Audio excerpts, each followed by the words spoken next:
Review អ្នកទាំងអស់គ្នាមកកាន់ Channel Official Earning នេះគឺជាវីដេអូលើកទី1ដែលខ្ញុំបង្ហាញមុខទៅកាន់អ្នកទាំងអស់គ្នានៅក្នុង Channel Official Earning មកយ៉ាងនេះបាត់ខ្ញុំព្រោះខ្ញុំអត់បានប្រាប់ពីបញ្ហាជាវីដេអូទៅកាន់អ្នកទាំងអស់គ្នាទេខ្ញុំបានតម្លាក់ជារូបភាពដែរព្រោះបញ្ហានៅក្នុង Channel Official Earning របស់ខ្ញុំរយៈហ្នឹងគឺអត់ដឹងមិនទេសម្រាប់តែខ្ញុំក៏ original ដែរគាត់ថាវីដេអូ play ខ្ញុំស្នើសុំសិទ្ធិពីម្ចាស់អញ្ចឹងណាឥឡូវក៏ Channel របស់ខ្ញុំជាប់គេចាប់algorithm របស់វាគឺចាប់មកយ៉ាងហ្នឹងគឺចាប់អស់ហើយក៏មានការស្នើសុំ appeal អីពីអ្នកគាត់ត្រូវគេចាប់ដូចខ្ញុំដែរនៅក្នុងវីដេអូរបស់ខ្ញុំថ្ងៃហ្នឹងគឺប្រធានបទទាក់ទងជាមួយនឹង channel របស់ខ្ញុំគឺមានបញ្ហាហើយខ្ញុំក៏បានស្នើសុំដែរចលនាផលចឹងដល់យ៉ាងណាយើងជជែកគ្នាក្នុង channel របស់ខ្ញុំបងប្អូនឃើញហើយគឺខ្ញុំផុសទាក់ទងជាមួយនឹង animation video music ធម្មតាទេចម្រៀងគឺខ្ញុំសុំពីម្ចាស់ផ្ទាល់ពេលដែលខ្ញុំផុសខ្ញុំដាក់ credit ហើយខ្ញុំសុំទៀតចឹងអត់បញ្ហាទេអ្វីដែល YouTube វាចាប់គឺតាក់ទងជាមួយនឹងវាចោទថាវីដេអូរបស់យើងជាមេតិកា AI ទី1បន្តមកទៀតគឺវីដេអូរបស់យើងលក្ខណៈសាំញ៉ាំរញ៉េរញ៉ៃតែជាលក្ខណៈ template ទាំងដែលអ្វីដែលសំខាន់បងប្អូនដឹងអីគឺការកាត់ត music video animation នេះគឺចំណាយពេលវេលាច្រើនហើយចំណាយការកត់ទៀតព្រោះនៅពេលដែលយើងចង់កាត់បទចម្រៀងមួយចង់បានជាខ្លឹមសារតាមការសម័យរបស់យើងឲ្យដូចគ្នាបានដំណាក់កាលដែលយើងទៅធ្វើនឹងហើយយើងត្រូវយកមកកាត់តទៀតអញ្ចឹងការកាត់ត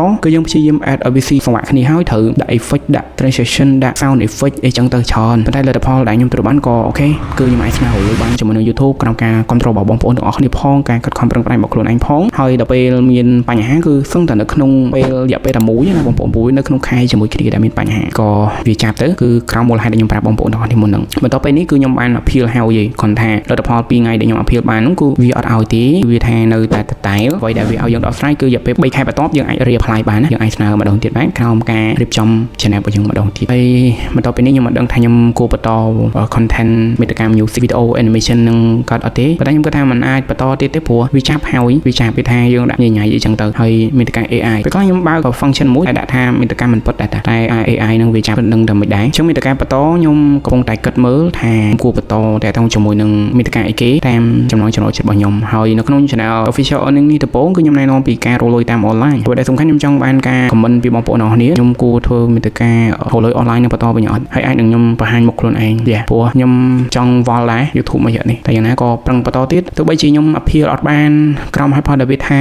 នៅតែមិនបានទេ channel របស់យើងចាប់លក្ខណៈជា AI ញញ៉ៃ template អីចឹងទៅទាំងតែការកាត់គឺមែនតើទៅដាក់អារម្មណ៍ច្រើនដាក់អារម្មណ៍នៅក្នុងការកាត់ច្រើនហើយតម្រាំបានមួយវាច្រើនដែរតែនៅតែគេចាប់យើងក៏ព្យាយាមរកអ្វីដែរផ្សេងដែលគេមិនចាប់អូខេព្រោះតែខ្ញុំសនំពោគឺអ្នកទាំងអស់គ្នាកុំភ្លេច comment នឹងក្រោមវីដេអូនឹងផងណា comment គោបន្ត content រលួយ online ឬក៏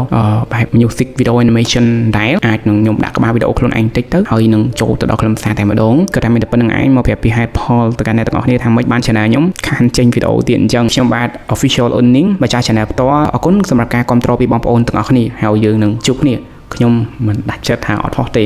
ទោះបីជាផុសអត់បានប្រាក់ក៏ដោយក៏ខ្ញុំនឹងព្យាយាមផុសហើយរយៈពេល3ខែបន្ទាប់គឺយើងនឹង apply ទាំងអស់គ្នាចាំមើលលទ្ធផលតោះបាយបាយជម្រាបលាអ្នកទាំងអស់គ្នា